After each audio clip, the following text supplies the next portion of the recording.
ನೀವು ನಿಜವಾದ ಹಿಂದೂನಾ?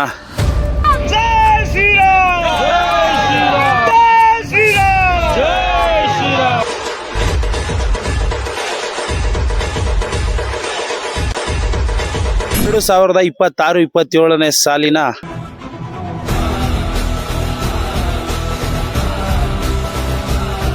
ಹಿಂದೂ ಜಾಗೃತಿ ಸಮಾವೇಶ.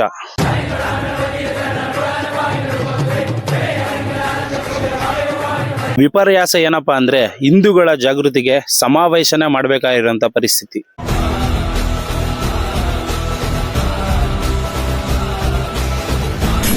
ನೀವು ಯಾರು, ಎಲ್ಲಿಂದ ಬಂದ್ರಿ ಅಂತ ಕೇಳಿದ್ರೆ ಸಾಕು.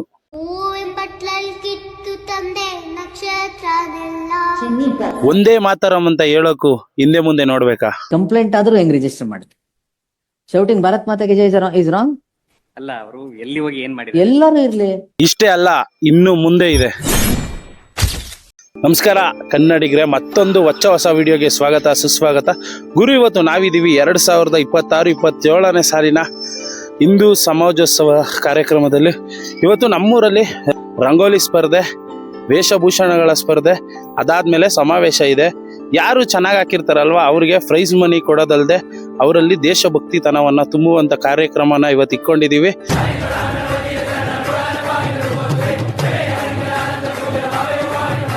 ಈ ರಂಗೋಲಿ ಅನ್ನೋದು ಕೇವಲ ಒಂದು ಚಿತ್ರ ಅಲ್ಲ, ಅದೊಂದು ಸಂಸ್ಕೃತಿ. ಆ ಒಂದು ಅದ್ಭುತವಾದಂಥ ಕಲೆನ ಯಾರು ಚೆನ್ನಾಗಿ ಬಿಡಿಸವ್ರೆ ಅಂತ ನೋಡೋಣ. ನೋಡ್ರಿ, ಮೊದಲನೇದಾಗಿ ಓಹೋ ಏನ್ರಿ, ಇದರಲ್ಲಿ ನಮ್ಮ ಸಂಸ್ಕೃತಿನ ನೋಡ್ಬೋದು, ನಮ್ಮ ಗೋಮಾತೆ ನೋಡ್ಬೋದು, ನಮ್ಮ ಸಂಕ್ರಾಂತಿ ಹಬ್ಬ ವಿಶೇಷ ನೋಡ್ಬೋದು, ದೀಪಾವಳಿ ವಿಶೇಷ ನೋಡ್ಬೋದು, ಹಿಂದೂ ಸಮಾಜೋತ್ಸವನ ನೋಡ್ಬೋದು, ಕಳಸ ಪೂಜೆನ ನೋಡ್ಬೋದು, ಸಂಕ್ರಾಂತಿ ಹಬ್ಬದ ಕಬ್ಬುಗಳು ನೋಡ್ಬೋದು, ನಮ್ಮ ಊರಿನ ಹೆಸರನ್ನ ನೋಡ್ಬೋದು. ಈ ಇಷ್ಟು ಚಿತ್ರಗಳನ್ನ ಉಳ್ಳಂತಹ ಏಕೈಕ ಚಿತ್ರ ರಂಗೋಲಿ ಯಾವ ರೀತಿ ಕಾಣುತ್ತೆ ನೋಡ್ಬೋದು ನೀವು. ಇವಾಗ ಹಂಗೆ ನೋಡ್ಬೋದು, ಎಷ್ಟೊಂದು ಜನ ಮಕ್ಕಳೆಲ್ಲ ಬಿಡಿಸವ್ರೆ. ಈ ಒಂದು ಅದ್ಭುತವಾದ ಸಂಸ್ಕೃತಿಗೆ ಯಾರು ವಿಜೇತರಾಗ್ತಾರಲ್ಲ ಅವ್ರಿಗೆ 10,000 ಅಲ್ಲದೆ ಎರಡನೇ ಬಹುಮಾನವಾಗಿ 5,000. ಇನ್ನು ಯಾರ್ಯಾರು ಚಿತ್ರಗಳು ಬಿಡಿಸಿರ್ತಾರಲ್ಲ ಅವ್ರಿಗೆಲ್ಲ ಸಮಾನಾಧಿಕಾರ ಬಹುಮಾನ ಇರುತ್ತೆ. ನೋಡೋಣ ಇವತ್ತು ಯಾವ್ಯಾವ ರೀತಿ ಇವರು ರಂಗೋಲಿಗಳನ್ನ ಬಿಡಿಸವ್ರೆ. ಇಂಟ್ರೆಸ್ಟಿಂಗ್ ಆಗಿರೋವಂಥವನ್ನ ನಾನು ನಿಮ್ಗೆ ತೋರಿಸ್ತೀನಿ. ನೋಡ್ರಿ, ದವಸ ಧಾನ್ಯಗಳಲ್ಲಿ ಬಿಡಿಸಿರುವಂಥದ್ದು. ಹಳ್ಳಿಗಳ ಸಂಸ್ಕೃತಿ ಏನಾದರೂ ಇದ್ರೆ ಅದು ಈ ರಂಗೋಲಿಯಲ್ಲಿ ನೀವು ನೋಡುವುದು. ಸುಂದರವಾಗಿರುವಂಥ ರಂಗೋಲಿ ದವಸ ಧಾನ್ಯಗಳದ್ದು. ಇದು ನೋಡ್ರಿ ಯಾವ ರೀತಿ ಐತೆ. ಸಕ್ಕದಾಗಿ ಬಿಡಿಸೋರೆ. ಯಾರೋ ಭವ್ಯ ಅಂತ ಬಿಡಿಸಿರೋದು. ತುಂಬ ಅದ್ಭುತವಾಗಿ ಬಿಡಿಸೋ ರಂಗೋಲಿಗಳು, ಒಂದಕ್ಕಿಂತ ಒಂದು ಡಿಫ್ರೆಂಟ್ ಐತೆ. ಇಲ್ಲಿ ನಮ್ಮ ಶ್ರೀರಾಮ, ಅಯೋಧ್ಯೆಯ ಶ್ರೀರಾಮ, ಭಗವಂತ ಅಂತ ಪೂಜಿಸೋ ಶ್ರೀರಾಮನ್ನ ಬಿಡಿಸೋರೆ. ತೋರಿಸ್ತೀನಿ ನೋಡ್ಕೊಳ್ಳಿ, ನಮ್ಮ ರಘುರಾಮ ಶ್ರೀರಾಮನ್ನ. ಆಹಾ ಏನು ಚೆನ್ನಾಗಿ ಬಿಡಿಸೋರ್ರಿ.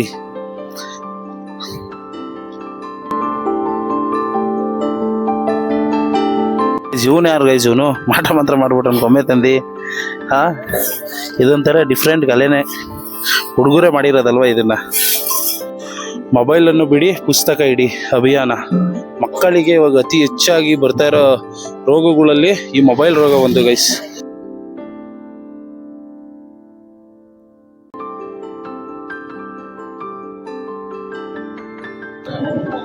ಸುಮಾರು 1 ಕಿಲೋಮೀಟರ್ ಅಂದರೆ ಹತ್ತತ್ರ 400-500 ಮಕ್ಕಳು ಈ ರಂಗೋಲಿ ಸ್ಪರ್ಧೆಯಲ್ಲಿ ಭಾಗವಹಿಸಿರ್ತಾರೆ.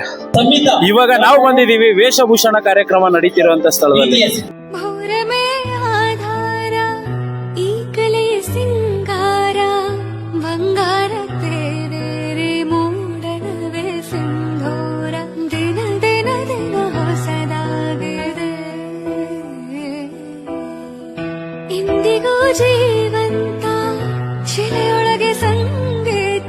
ಗೈಸ್, ಇದ್ರಲ್ಲೂ ಅಷ್ಟು, ಇದ್ರಲ್ಲೂ ಗೆದ್ದವ್ರಿಗೂ 10,000 ಫಸ್ಟ್ ಬಹುಮಾನ ಇರುತ್ತೆ. ಸೆಕೆಂಡ್ ಬಹುಮಾನ ಬಂದು 5,000 ಇರುತ್ತೆ.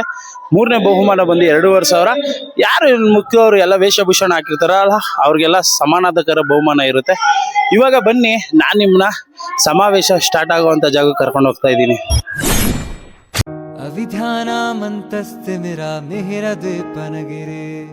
ಈ ಸಂಕ್ರಾಂತಿ ಹಬ್ಬದಲ್ಲಿ ವಿಶೇಷಿಸ್ತಾರನೆ ಇವತ್ತು ಎಲ್ಲಾ ಓರಿಗಳನ್ನೂ ರೆಡಿ ಮಾಡೋರು ಗೈಸ್. ನೋಡಕ್ಕೆ ಖುಷಿ ಆಯ್ತದೆ.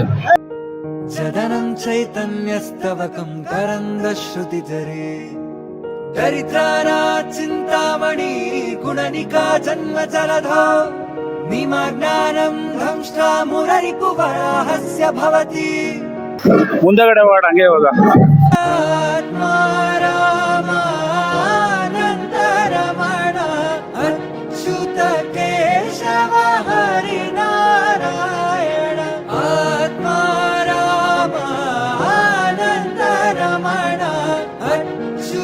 ಕೇಶವ ಹರಿನಾರಾಯಣ.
ಈ ಹಿಂದೂ ಜಾಗೃತ ಸಮಾವೇಶ ನಿಜವಾಗ್ಲೂ ಅನಿವಾರ್ಯತೆನಾ?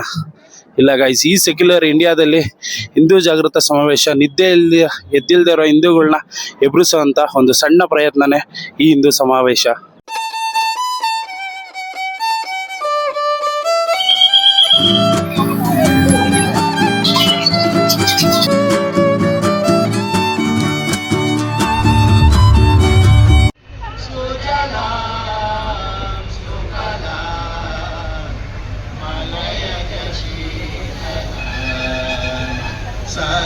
श्यामला मातरं वन्दे मातरं वन्दे मातरಂ.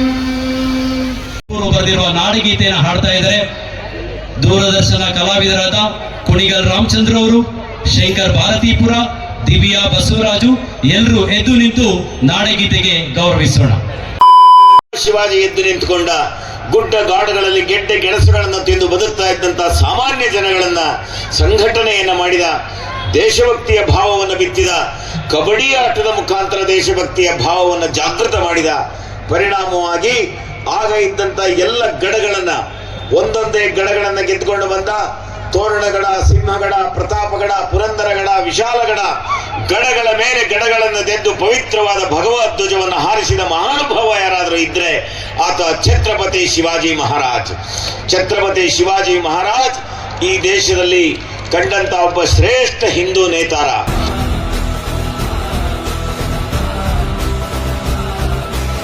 ಆಕ್ರಮಣಕಾರಿಗಳಿಗೆ ಇದು ಒಳಗಾಗಬಾರದು ಅನ್ನುವ ಕಾರಣಕ್ಕೋಸ್ಕರ ಸಂಘದ ಶಾಖೆಗಳ ಮುಖಾಂತರ ಸಣ್ಣ ಸಣ್ಣ ಕಾರ್ಯವನ್ನ ಮಾಡುವುದರ ಮುಖಾಂತರ, ದೇಶೀಯ ಭಾವನೆಗಳನ್ನು ಜಾಗೃತ ಮಾಡುವುದರ ಮುಖಾಂತರ ಸ್ವದೇಶಿ ಚಿಂತನೆಯನ್ನ ಇಡೀ ಸಮಾಜಕ್ಕೆ ಕೊಡಬೇಕು ಅನ್ನುವ ಉದ್ದೇಶದಿಂದ ಹಿಂದೂ ಸಮಾಜವನ್ನು ಸಂರಕ್ಷಣೆ ಮಾಡೋದಕ್ಕೋಸ್ಕರ ಡಾಕ್ಟರ್ ಜಿಯವರ ಸಂಕಲ್ಪವನ್ನು ಮಾಡ್ತಾರೆ. ಕುಟುಂಬದ ವ್ಯವಸ್ಥೆಯನ್ನ ಅದನ್ನು ಇನ್ನಷ್ಟು ಚೆನ್ನಾಗಿ ಮಾಡಬೇಕು ಅನ್ನುವಂಥದ್ದು ಹಿಂದೂ ಜಾಗೃತಿಯ ಅವಶ್ಯಕತೆ ಇದೆ.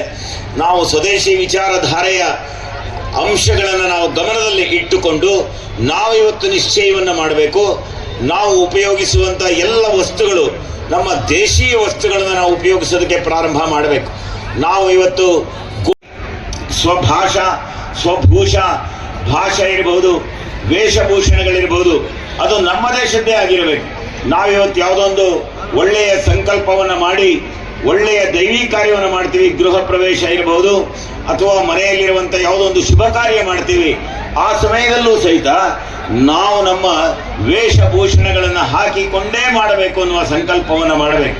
ನಾವು ಪ್ಯಾಂಟು, ಕೋಟು, ಹ್ಯಾಟು ಹಾಕ್ಕೊಂಡು ಬೂಟು ಯಾವುದೇ ಕಾರಣಕ್ಕೋಸ್ಕರವೂ ಸಹಿತ ನಾವು ಆ ರೀತಿಯ ವಿದೇಶಿ ವೇಷಭೂಷಣಗಳನ್ನು ಧರಿಸಿಕೊಂಡು ಸಾಂಸ್ಕೃತಿಕವಾದಂಥ ಮನೆಯಲ್ಲಿ ಆಗುವಂತ ಕಾರ್ಯಕ್ರಮಗಳಲ್ಲೂ ಸಹಿತ ನಾವು ವಿದೇಶಿ ವಸ್ತ್ರದ ಧಾರಣೆಯನ್ನು ಮಾಡಬಾರದು.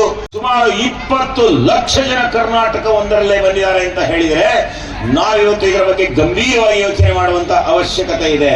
20 ಲಕ್ಷ ಜನ ಬಂದಿದ್ದಾರೆ ಕರ್ನಾಟಕ ಒಂದರಲ್ಲೇ. ಪ್ರಾಯಶಃ ಇಡೀ ದೇಶದಲ್ಲಿ ಸುಮಾರು 3 ಕೋಟಿ ಜನ ಈ ದೇಶವನ್ನು ಪ್ರವೇಶ ಮಾಡಿದ್ದಾರೆ. ಇಷ್ಟು ದೊಡ್ಡ ಪ್ರಮಾಣದಲ್ಲಿ ಯುದ್ಧ ಇಲ್ಲದೆ ವಿದೇಶಿಗಳು ನಮ್ಮ ದೇಶಕ್ಕೆ ಇವತ್ತು ಬರ್ತಾ ಇದ್ದಾರೆ. ನಾವು ಇದರ ಬಗ್ಗೆ ಜಾಗೃತರಾಗುವಂತ ಅವಶ್ಯಕತೆ ಇದೆ. ಎಲ್ಲೆಲ್ಲಿ ಇಂಥವರು ಅಕ್ರಮ ಪ್ರವೇಶಿಗರು ಬಂದಿದ್ದಾರೆ ಅದನ್ನು ನಾವು ಗುರುತು ಹಿಡಿದು ಸಂಬಂಧಪಟ್ಟಂತ ಇಲಾಖೆಗಳಿಗೆ, ಸಂಬಂಧಪಟ್ಟಂತ ಅಧಿಕಾರಿಗಳಿಗೆ ಆ ರೀತಿಯ ಒಂದು ವರದಿಯನ್ನು ಕೊಡಬೇಕು. ಮತ್ತು ಇಂಥ ಒಂದು ಅಕ್ರಮ ಪ್ರವೇಶಿಗರು ನಮ್ಮ ಹಳ್ಳಿಗೆ ಬಂದಿದ್ದಾರಾ, ನಮ್ಮ ಹೋಟೆಲ್ಗಳಿಗೆ ಬಂದಿದ್ದಾರಾ, ನಮ್ಮ ಉದ್ಯಮದಲ್ಲಿ ಪ್ರವೇಶ ಮಾಡ್ತಾ ಇದ್ದಾರಾ, ಇದನ್ನು ನಾವು ಇವತ್ತು ಗಮನಿಸಬೇಕು. ಹಿಂದೂ ಸಮಾಜ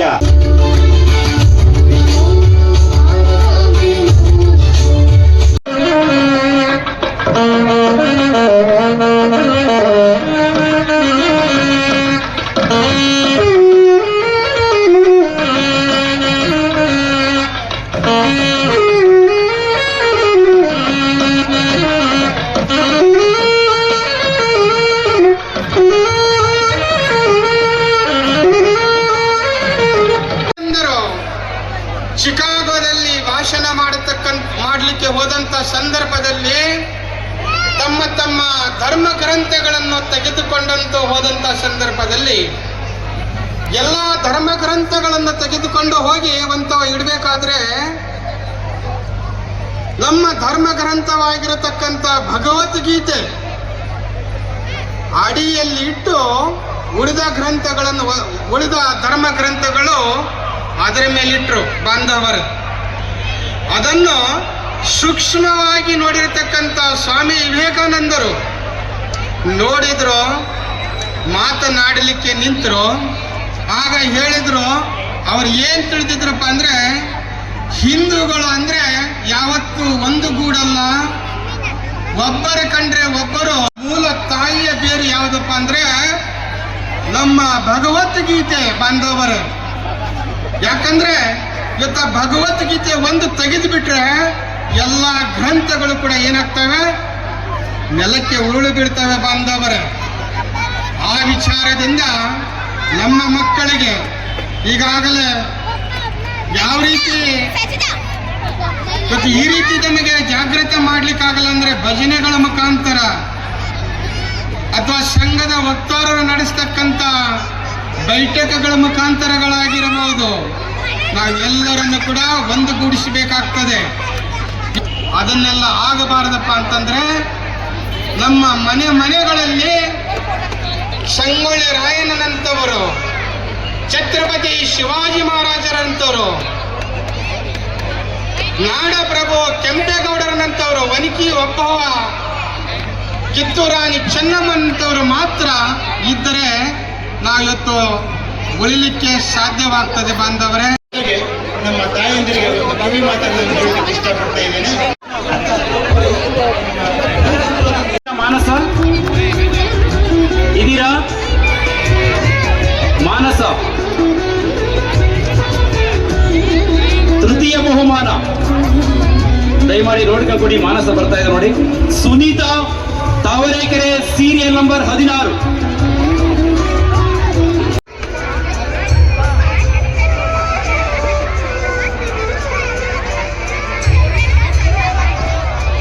ಹನುಮಂತರಾಯಪ್ಪ ದೇವಮಾಸನಹಳ್ಳಿ, ಕ್ರಮ ಸಂಖ್ಯೆ 7. ದಯಮಾಡಿ ಹನುಮಂತರಾಯಪ್ಪರು ಬರಬೇಕು ಮತ್ತು ಜೋರಾದ ಚಪ್ಪಾಳೆ ಹೊರಡಿ. ಎತ್ತಿಕೊಂಡು ಇಟ್ಕೊಂಡು ನಿಂತಿದ್ದಾರೆ. ಇನ್ನು ಎತ್ತುಗಳು ಹಾಲಷ್ಟೇ ಕೊಡೋದಿಲ್ಲ, ಎತ್ತಿನ ಬಂಡಿಗಳು ಪೆಟ್ರೋಲ್ ಬಳಸುವ ಪ್ರಮಾಣವನ್ನು ಕಡಿಮೆ ಮಾಡಿ ಪರಿಸರ ಸಂರಕ್ಷಣೆ ಕೂಡ ಮಾಡುತ್ತವೆ. ಇದ್ರೆ ಕರಿಯತ್ತು ಕಾಳಿಂಗ, ಬಿಳಿಯತ್ತು ಮಾಲಿಂಗ, ನನ್ನೆತ್ತು ಸಾರಂಗ ಬರುವಾಗ ಸರ್ಕಾರವೆಲ್ಲ ನಡುಗಿತ್ತು ಅನ್ನಂಗಿತ್ತು. ಯಾರು ಏನು ಮಾಡಕ್ಕಲ್ಲ ರೈತನ ಶಕ್ತಿ ಮುಂದೆ. ಅದು ಜೋರಾದ ಚಪ್ಪಾಳೆ ಹೊಡೆದಿ. ಇನ್ನೂ ದೇಸಿತನವನ್ನ, ರೈತತನ ಉಳಿಸ್ಕೊಂಡಿರೋ ನಮ್ಮ ಭಾಗದ ರೈತರಿಗೆ ಹನುಮಂತರಾಯಪ್ಪ ದೇವಮಾಸನಹಳ್ಳಿ ಪ್ರಥಮ ಬಹುಮಾನ. ದ್ವಿತೀಯ ಬಹುಮಾನ ದೇಸಿ ಹಸುಗಳ ಪ್ರದರ್ಶನ. Nagaraju Devamachanahalli, serial number 8. ವಿದ್ಯಾರ್ಥಿ ನಾಗರಾಜ್ ಈ ರೀತಿಯಾಗಿ ನಿಂತು ಮಾಡೋದಿದೆಯಲ್ಲ, ಅದು ರೈತರ ಪರವಾಗಿ ನಿಲ್ಲುವಂತಹ ಒಂದು ದೊಡ್ಡ ಶಕ್ತಿ. ಒಂದು ಜೋರಾಗಿ ಚಪ್ಪಾಳೆ ಹೊಡಿಬೇಕು. ತೃತೀಯ ಬಹುಮಾನ ಕುತೂಹಲ ಇದೆಯಲ್ವಾ? ಇದೆಯಾ? ರೈತರು ಅನ್ನ ಕೊಡ್ತಾ ಇದ್ದಾರಾ? ಮತ್ತೊಂದು ಜೋರಾಗಿ ಚಪ್ಪಾಳೆ ಹೊಡಿರಿ ಅವ್ರಿಗೆ. ಆಂಜಿನಪ್ಪ ಪುಟ್ಟಯ್ಯನ ಪಾಳ್ಯ, ಸೀರಿಯಲ್ ನಂಬರ್ 2. ನಮ್ಮ ಪೊಲೀಸ್ ಬಂಧುಗಳು ಕೂಡ ಈ ಸಂದರ್ಭದಲ್ಲಿ ಮಕ್ಕಳ ಜೊತೆ ನಿಂತು, ಮಾತೆಯರ ಜೊತೆ ನಿಂತು ನಮ್ಮ ಸ್ಪರ್ಧೆಗಳು ನಡೆಯಲಿಕ್ಕೆ ಸಹಕಾರ ಕೊಟ್ಟಿದ್ದಾರೆ. ತಾವರೆಕೆರೆ ಪೊಲೀಸ್ ಠಾಣೆಯ ಸರ್ವರಿಗೂ ಅನಂತ ಧನ್ಯವಾದಗಳು. ಗೈಸ್, ಇವಾಗ ಏನು ನೋಡ್ತಾ ಇದ್ದೀರಲ್ಲ, ಇದಾಗಿತ್ತು ನಮ್ಮೂರಲ್ಲಿ ನಡೆದಂತಹ ಹಿಂದೂ ಸಮಾಜೋತ್ಸವ. ಇವಾಗಾದರೂ ಇನ್ಮೇಲಾದರೂ ಹಿಂದೂಗಳು ಹೆಸರಾಗಲಿ ಅನ್ನೋದು ಒಂದೇ ಒಂದು ಕಾರಣಕ್ಕೋಸ್ಕರ ನಡೆದಂಥ ಈ ಸಮಾಜೋತ್ಸವ ಕಾರ್ಯಕ್ರಮ ಅದ್ಧೂರಿಯಾಗಿ ಯಶಸ್ವಿಯಾಗಿದೆ ಅಂತ ಹೇಳಕ್ಕೆ ಇಷ್ಟಪಡ್ತೀನಿ ಅಂತ ಹೇಳ್ತಾ ಸಿಗೋಣ ಮುಂದಿನ ವಿಡಿಯೋದಲ್ಲಿ. ಜೈ ಹಿಂದ್, ಜೈ ಕರ್ನಾಟಕ ಮಾತೆ. ಅಂಡ್ ಕರ್ನಾಟಕದಲ್ಲಿರೋ ಪ್ರತಿಯೊಬ್ಬರಿಗೂ ನಾನು ಕೇಳ್ಕೊಳ್ತಾ ಇದ್ದೀನಿ, ದಯವಿಟ್ಟು ಕನ್ನಡಿಗರು, ಕರ್ನಾಟಕ, ಕನ್ನಡ ಭಾಷೆ, ಸಂಸ್ಕೃತಿ, ಸಂಸ್ಕಾರ ಉಳಿಬೇಕು ಅಂತ ಅಂದರೆ ಈ ವಿಡಿಯೋನ ಶೇರ್ ಮಾಡಿ.